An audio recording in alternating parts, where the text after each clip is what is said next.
Hello, everyone. So we're Ryan, well, I'm Ryan. This is Elias. Yeah. We're both from the Activity project, which is a we do business automation and business process management. We will explain what those things are. You don't need to know what they are right yet. We're open source and we're very friendly, so we're very happy to have a chat with anyone that's just generally interested in any of the related topics. Both here at the conference and also online. Probably the best place is our Gitter channel, but there's also options to get in touch with us via Twitter or however you can find us, really. Out of interest, can we do a quick show of hands? Who's heard of Activity?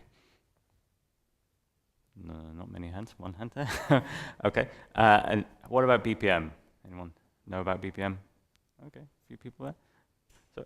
I'm guessing not many people in this room then were in Felix Müller's excellent talk yesterday on the pitfalls of microservices, just because he talked quite a lot about BPM. Okay, one or two. So, yeah. Okay, cool. Different audience. But it doesn't matter. We're going to explain BPM, so we're going to cover some of that. We're going to talk about BPM, particularly BPM and microservices. So our focus is going to be on what cloud-native business automation, that's our title. We're going to explain what that means in this context, what we mean by it. Essentially, we're going to try and give a picture of a particular way of using business process management for cloud use cases. And we're going to explain that through an example. It's an open source example. You can find it online. And it's based around Twitter. Or social media and marketing campaigns, that kind of stuff. And what we're going to try and bring out through this example is the advantages of doing things in this particular way, why it will be advantageous for a particular kind of use case. So the agenda is to go through, first of all, give a bit of an introduction to BPM and BPMN. We're going to give an overview of the example that we're going to use to bring out this idea of cloud-native business automation.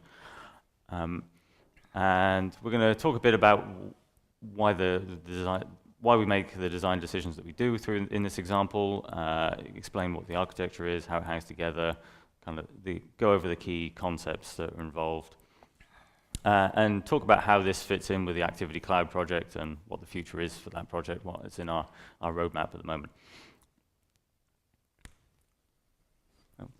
Yeah, so now a little bit of context around BPM and BPMN, more in terms of discipline, and without entering too much in details about the concepts inside the BPM.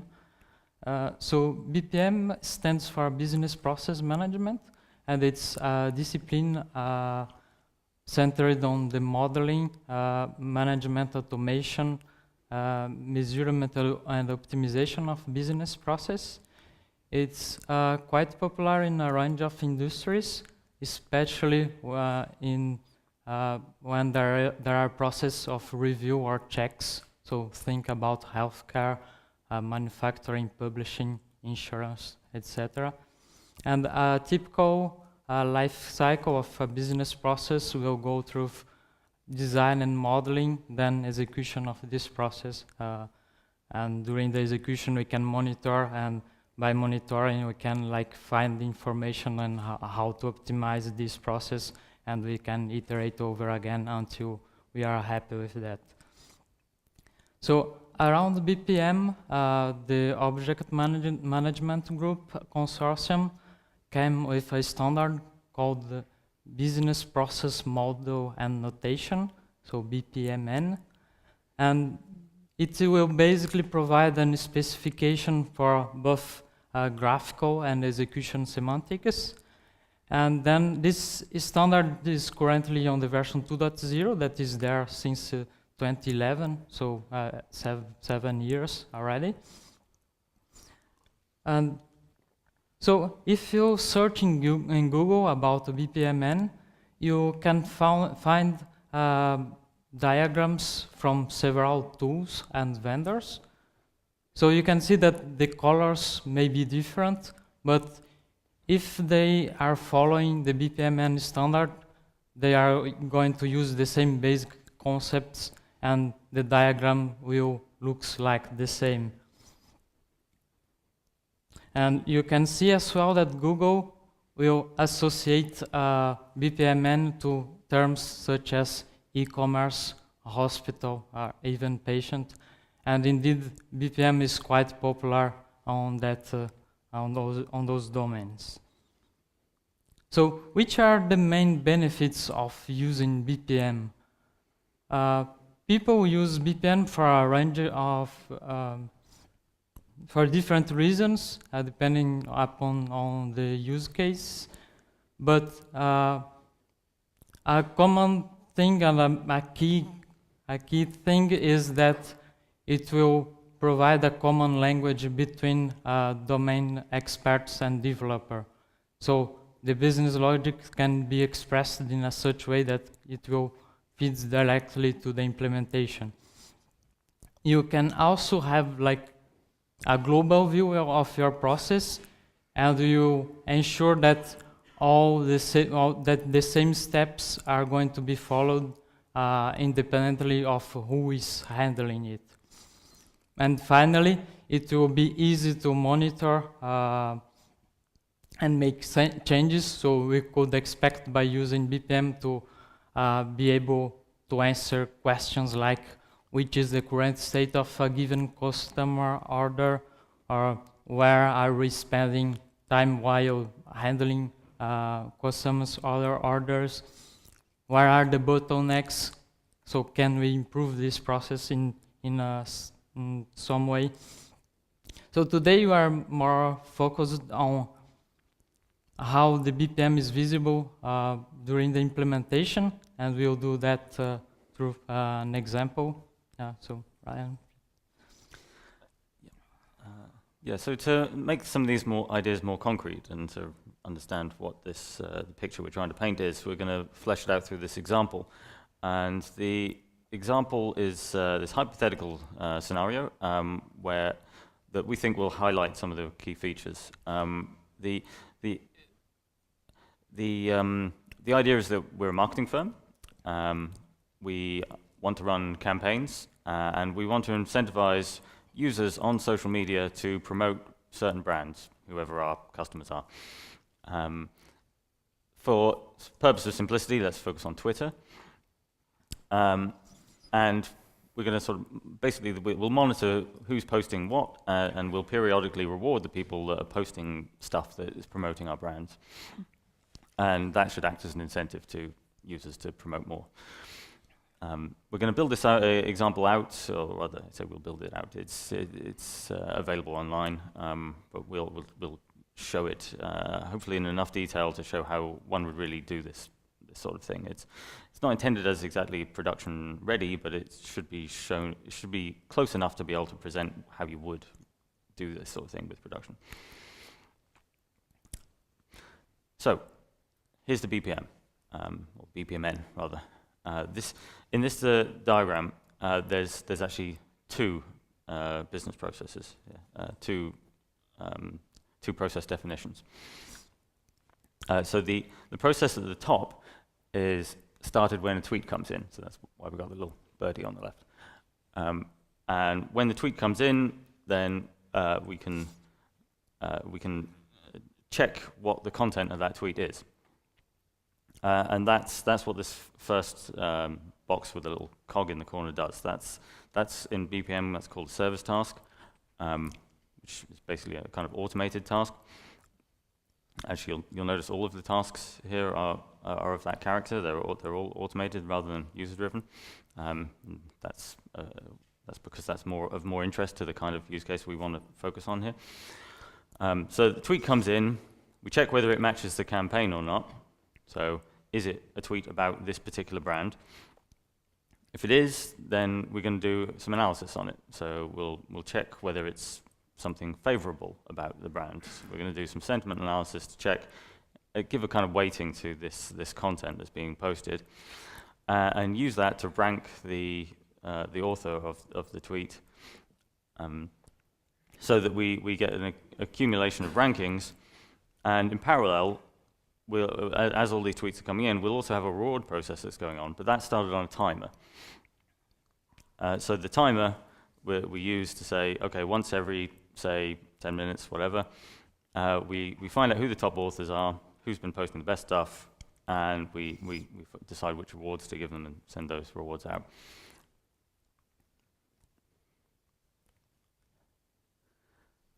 Yeah, so now let's have a look on how to go from the design from the implementation.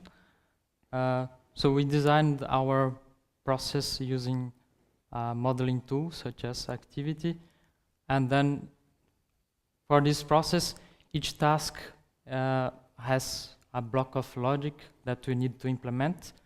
And then a typical way of doing that is associated like a service task to a Java class that will hold the custom logic. So we have the graphical representation of our task, the correspondent, the related XML file, and then we can just write our code to tell what this task should do. But by doing this, that means that like we are going to share the same JVM as the engine with this new Java class, and then for every new process, we need to add extra classes and extra libraries to the same Java class, and we can imagine that at some point we may end up with a class with a library conflict. So we have this big monolith containing the process engine, all the service tasks implementation, and this will constrain us if you want to scale the parts independently or exploit fault tolerance using replicas, or even release the components independently. So what if each service task could be an isolated microservices, and maybe the engine itself could be an isolated microservice so that we can scale each part independently. So that's where Activity 7 comes. So we are relying on the 12 factors principles and domain-driven development to make it easier to build cloud-native business applications. And we are relying on tools and frameworks as Spring Boot 2.0, Spring Cloud, Docker, Kubernetes, and Helm charts. So how many of you guys are using Kubernetes currently? Okay, so 2, 3, yeah. So the industry seems to be converging to Kubernetes as a standard for container orchestrators.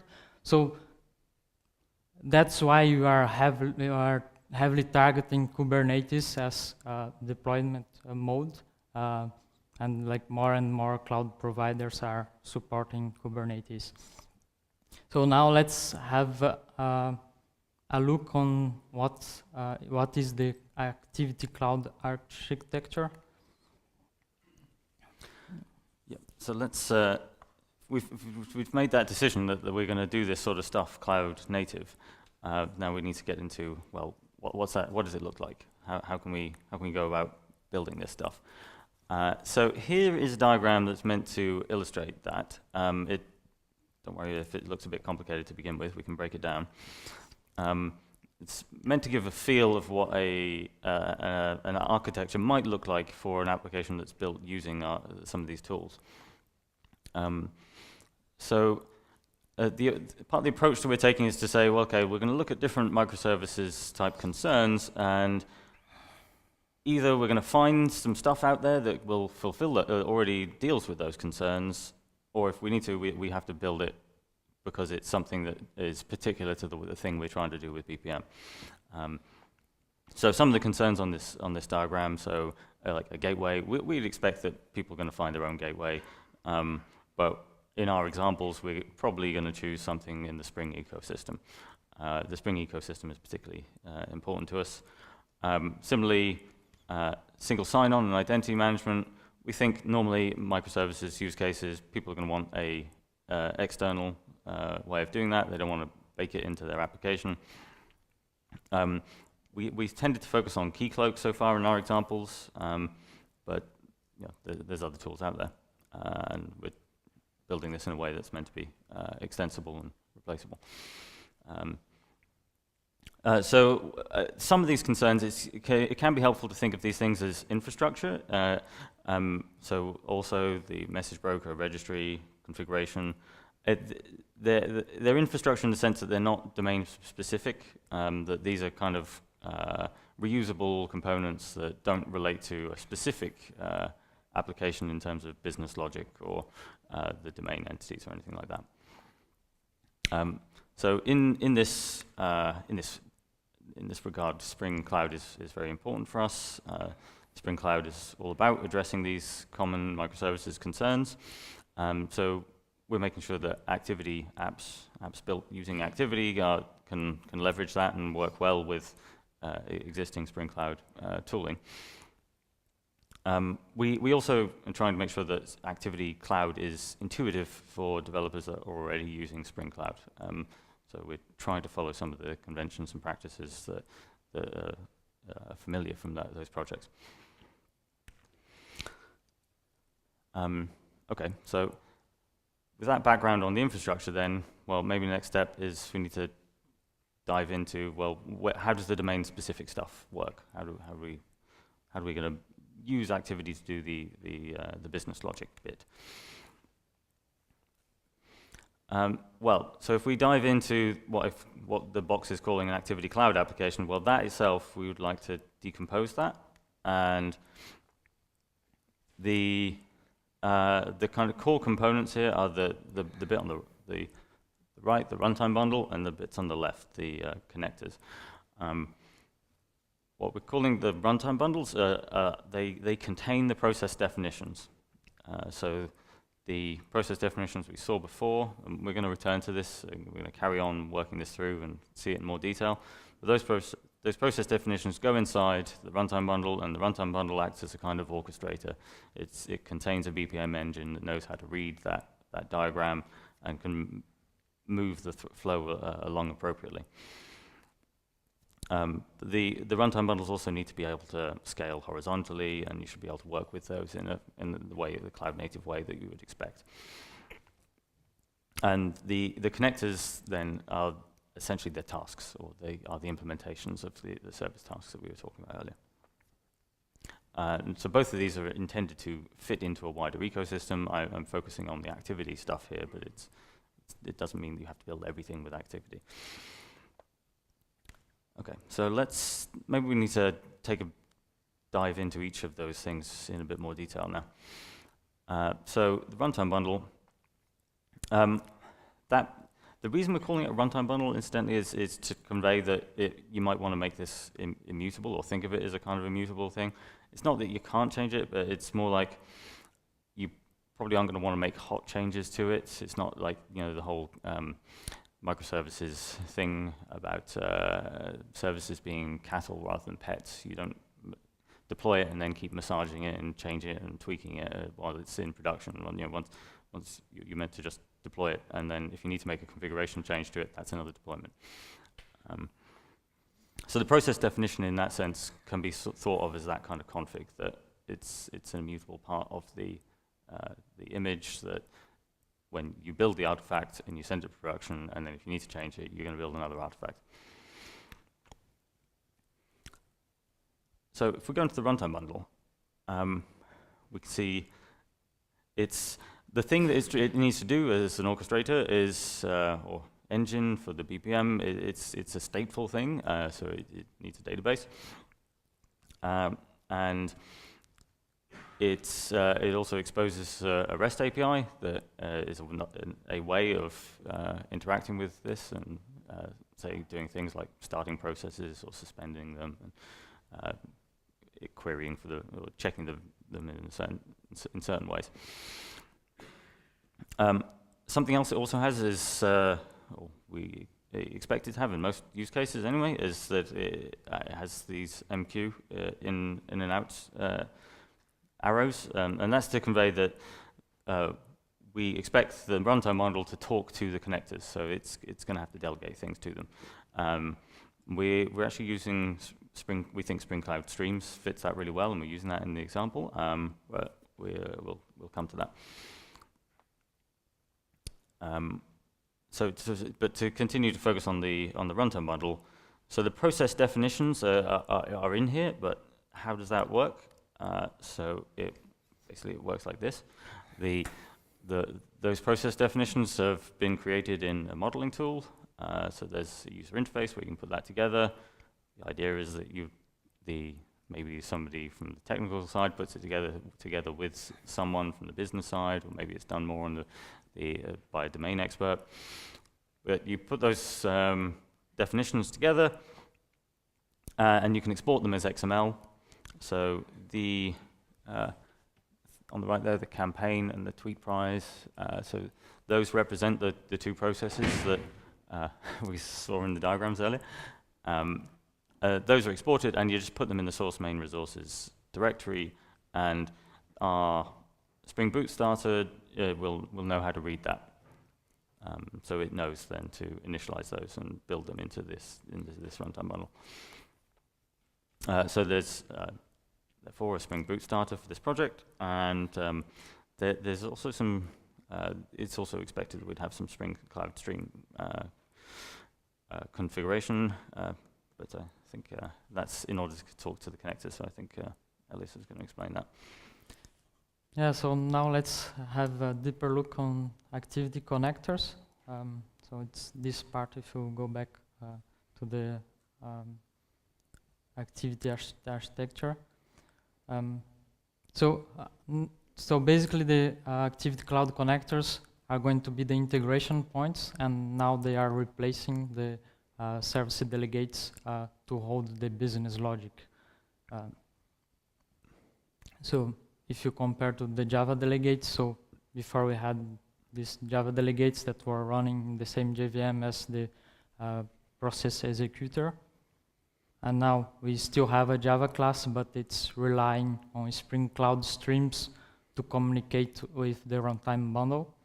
And then we can run that in a separated JVM and in a separate Docker container, and so that we can scale independently. So now let's have a look on our process architecture, what it looks like. So we have here our two processes, so the tweet analysis process and the reward process. And then basically when tweets come in, we will start a new process. Then we have the runtime bundle that is executing that process following the BPMN standard. And the runtime bundle is calling out connectors using using Spring Cloud Streams. Then every connector is running in a separate Docker container that is isolated, and the runtime bundle itself, it's running in a separate container, so we can scale each of those parts independently.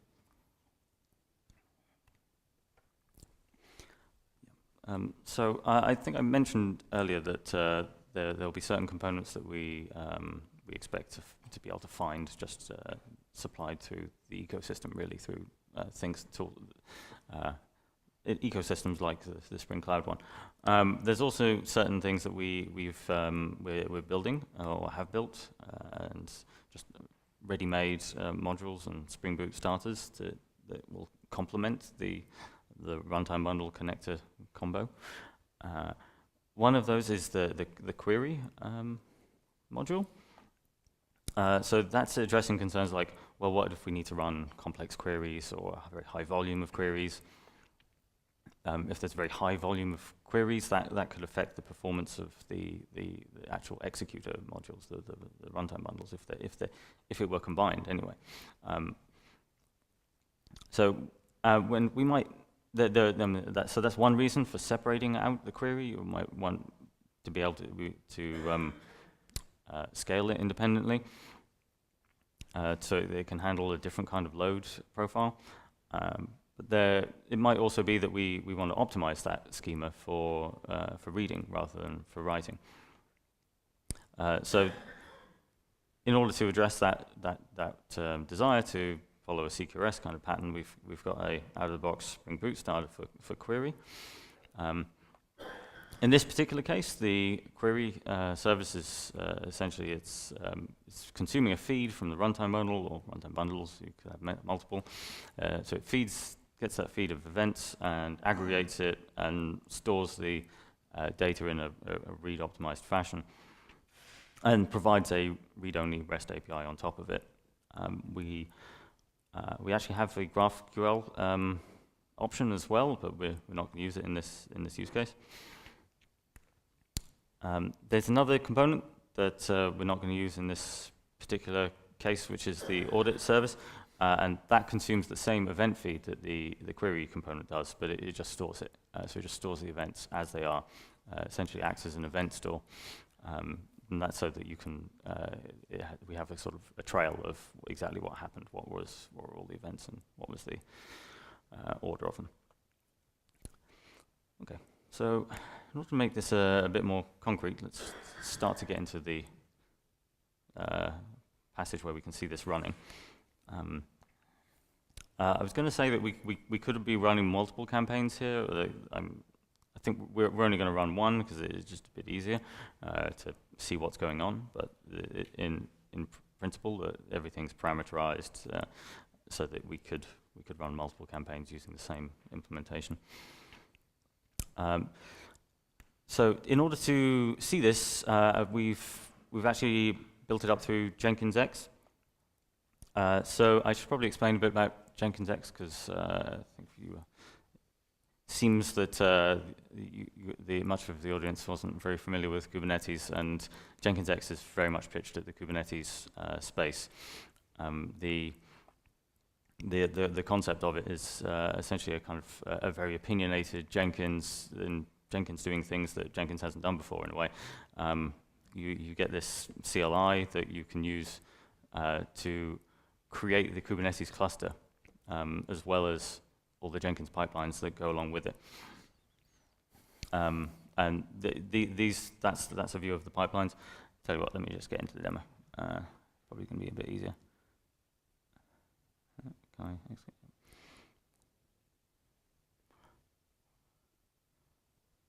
So here, for example, is our Jenkins server, and these are the pipelines that are running in it.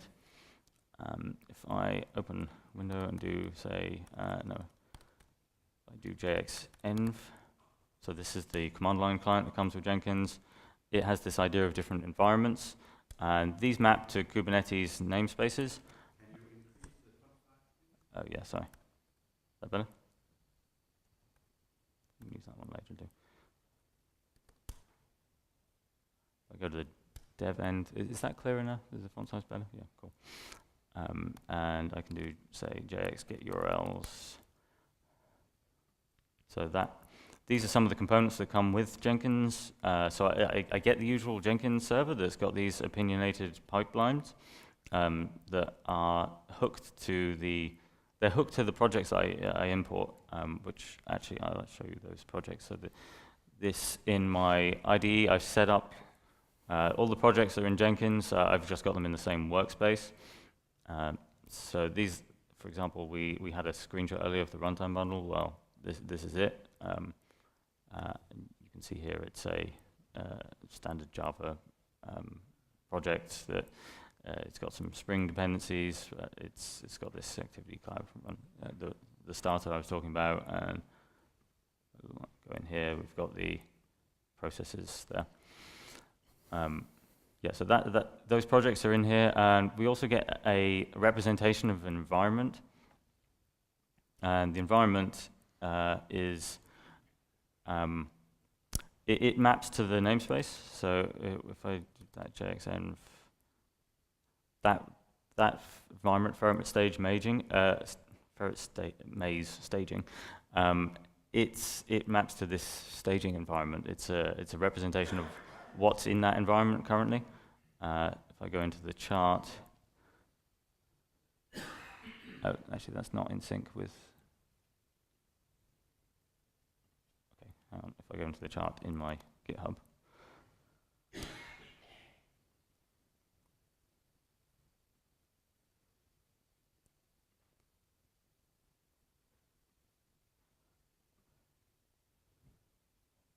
It contains all of the apps that have been deployed, and a lot of those they get put there automatically. So you see the Jenkins bot has created that.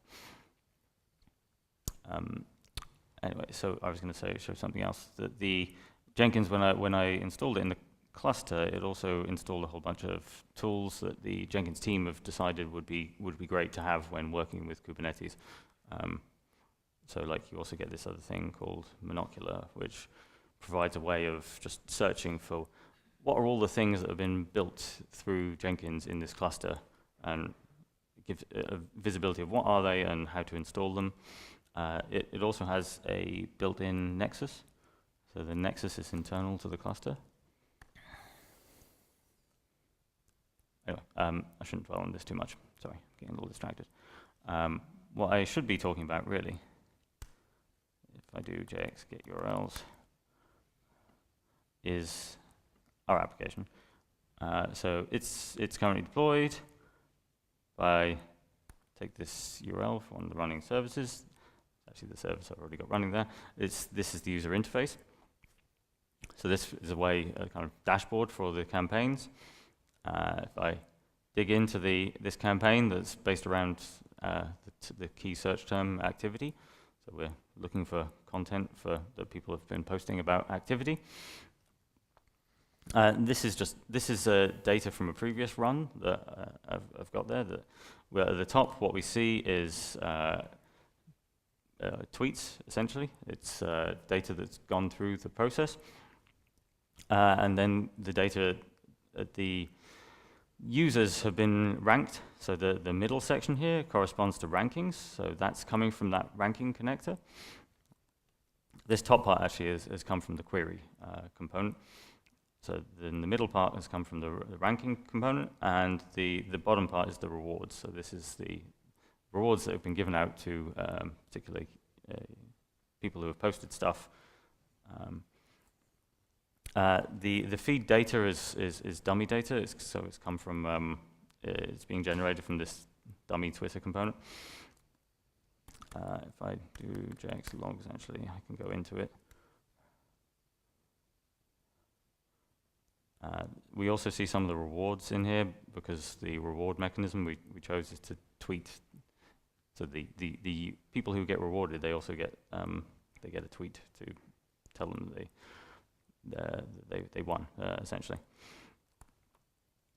You know what? Let's have a look at some of the running pods. So in this case, we've only got one instance of each of these deployed components in Kubernetes, just one pod. This isn't something that we would expect to do in production. We would expect that you would want multiple instances of them, so that you've got the option to have failover there and to use load balancing and the rolling update mechanisms of Kubernetes so that you can do an upgrade without downtime.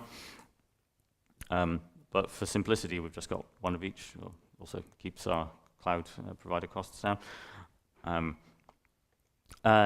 And we also, in this particular example right now, we don't have it tied to, we're just using an embedded H2 for some of these services. Now,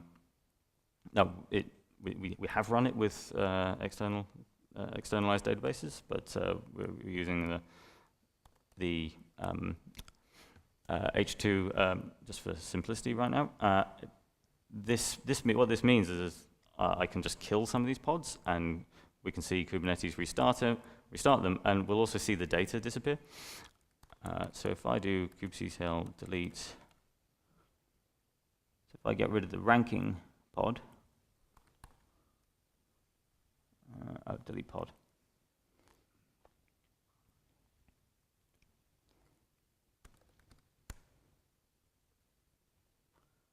Kill the ranking pod. We'll kill the reward pod as well.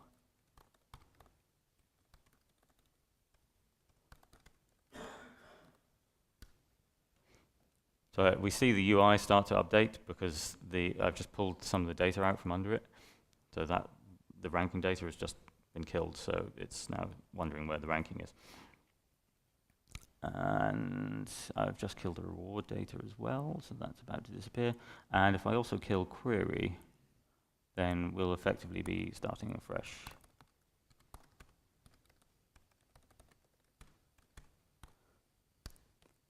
And actually, if I put a watch on for Kubernetes, here what we see is Kubernetes is terminating those pods because I've asked it to, and it immediately starts them up again. And that's because it's been told in the deployment configuration that was mostly generated by Jenkins X when I imported these apps, that it should maintain a certain number of replicas of each of these services. In this case, one replica.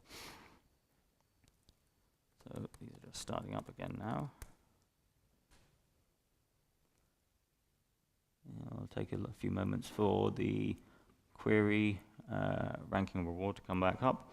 And when they do, these will switch from being service unavailable to empty. And we'll then be able to start a campaign, start the feed, the Twitter feed running again, and see some of the data going through.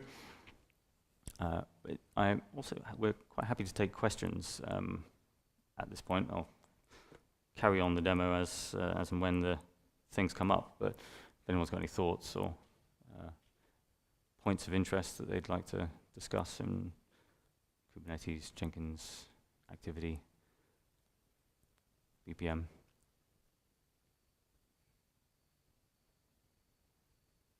No? Okay. Right, okay, so the watch is running there. Let me just get my Postman.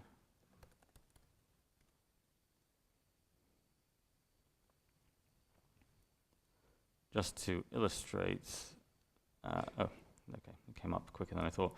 So this switch campaign button here on the UI, it links to a Postman to an endpoint that I could also hit through Postman, which is a start feed endpoint. So this hits the gateway component because the gateway is just acting as a proxy for all of the other components. So it just gives a nice stable URL that the user interface can rely upon and doesn't have to go out to different services. But it goes through the gateway to the dummy Twitter feed, and the dummy Twitter feed has a start endpoint. That if I do a post into that, it will start the feed. So I could do that from Postman. In fact, maybe I will. Just so that it's clear, if I go into the dummy Twitter connector and do a post here, we see tweets start to come in. And then I'm just going to briefly stop the feed so that I can show that this button here does the same thing. See the feed start running again. So now that feed is coming in, you can also see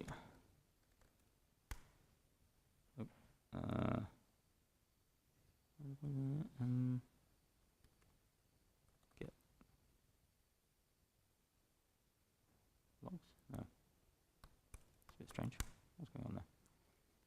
My deployment's in there, isn't it? Oh, I think my internet cut out briefly. Staging with filter. Is that not what I did earlier? I did do JX logs earlier. I'll tell you what, I'll go through Kubernetes. kubectl, yeah, pods. Nope. Somehow my connection to the remote server has just gone down.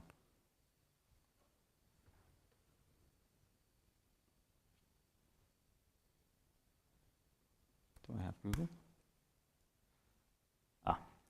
That's why.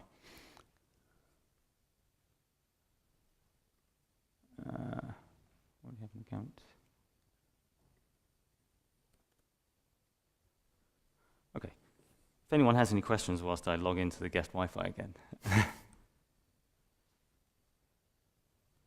the GUI, is it self-healing? Does it pick up the restart of server? So it's kind of it's responsive in certain respects, but not in all respects. I think we're making changes to make it a bit more reactive, so it can detect like data coming in, but it's not fully. The button didn't switch off and on when you hit it by posting. Oh, I see. Yeah. So that it's not. Kind of disconnected. Yeah. Yeah. That is something we're looking to improve. I think it might already be changed. I don't have the very latest versions. I took forks and then imported those into my own Jenkins cluster. So my forks are not fully up to date. And this UI is only like for this demo, so it's not part of the product itself. It's just for the purpose of this demo. Yeah. Another question, what part of this is a framework that we can reuse in another project? And what part of it is hand-coded? Sorry, I'm just trying to get the code. Yeah. So. Oh, it's expired. So actually, all the probably should switch to the conference network. Yeah, I'll check. Yeah. Yeah. So actually, all the execution part, or the BPM part, is a library, and you can reuse it. And maybe basically what you need to implement is the logic behind every service. So there are the connectors, so that I show. So if just we can go Still back. connecting. Yeah. Yeah. So if you go back. Yeah, maybe it's best to think of it at the kind of component level, that each of the.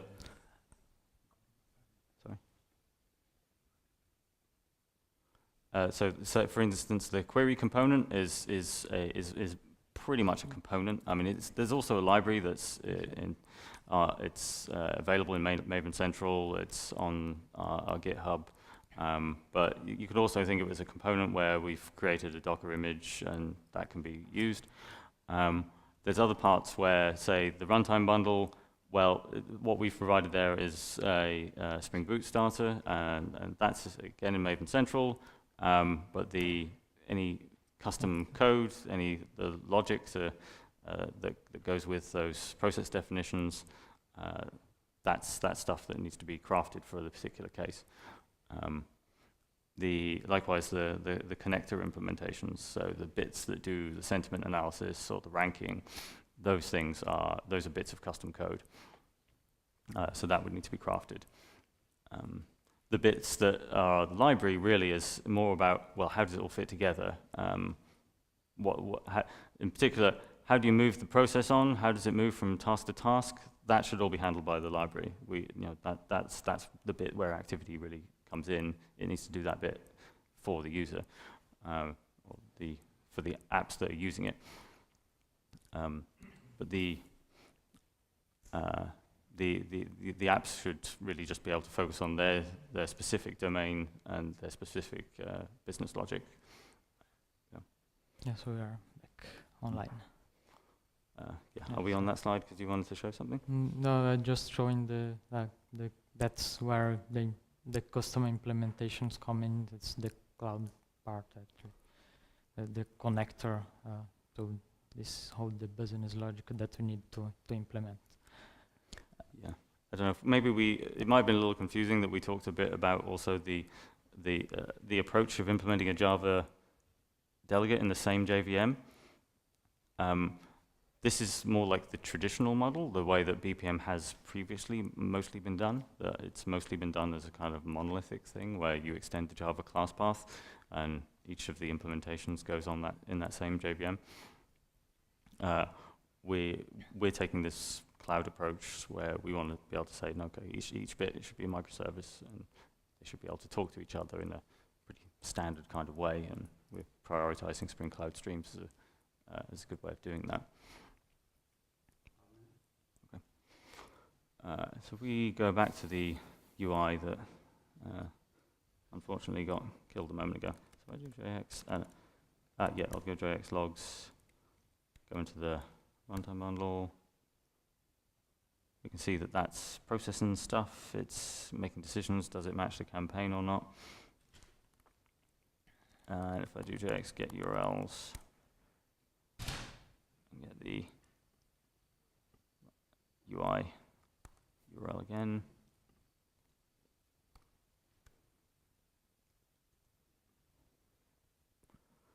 And we can, even though my internet connection's been down, it's been processing this stuff in the background because none of this is running on my machine. So this is the data from the last few minutes or so. So we can see by the timestamps there. So this is the rewards that got sent out based on these rankings that are in the middle and the kind of raw tweet data at the top. And that's, yeah, that's because it's been running on my cluster in AWS. So I only need the internet connection in order to connect to that, that Kubernetes instance.